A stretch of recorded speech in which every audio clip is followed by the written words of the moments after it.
আজকের ভিডিওতে আমরা জানার চেষ্টা করব কোয়েল পাখির জীবন দশার প্রথম দিন থেকে রানিং ডিম পাড়া পর্যন্ত কি কি ঔষধ দিবেন। বাচ্চা ব্রুডিং এ ছাড়ার সাথে সাথেই গ্লুকোজ মিশ্রিত পানি দিবেন 50 গ্রাম 1 লিটার পানিতে 20 থেকে 30 মিনিট পর্যন্ত খেতে দিবেন। প্রথম, দ্বিতীয় ও তৃতীয় দিনে যে যে ঔষধ দিবেন: লাইসোভেট 1 গ্রাম 1 লিটার পানিতে 3 দিন, সেফা ওয়ান 1 গ্রাম 1 লিটার পানিতে, এরপরে রেনামক্স 1 গ্রাম 1 লিটার পানিতে, কিউটিল এস ভেট 1 ml 3 লিটার পানিতে দিতে হবে। চতুর্থ, পঞ্চম ও ষষ্ঠ দিনে যে যে ঔষধগুলো দিবেন: রেনাসি 2 গ্রাম 1 লিটার পানিতে দিবেন। 7, 8, 9, 10, 11 দিনে যে যে ঔষধগুলো দিবেন: থায়োবিন 1 গ্রাম 1 লিটার পানিতে দিবেন, সাথে রেনা WS 1 গ্রাম 5 লিটার পানিতে। 15 থেকে 25 দিন হবে তখন যে যে ঔষধগুলো দিবেন: অ্যামাইনোভেট প্লাস 1 গ্রাম 1 লিটার পানিতে টানা 7 দিন দিবেন।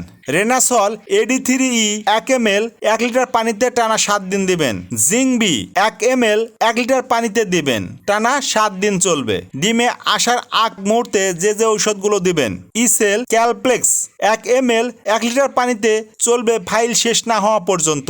পাখি ডিমে আসা শুরু করলে যে যে ঔষধগুলো দিতে হবে: জিংবি, থায়োবিন 1 গ্রাম 1 লিটার পানিতে চলবে লাইফ টাইম পর্যন্ত।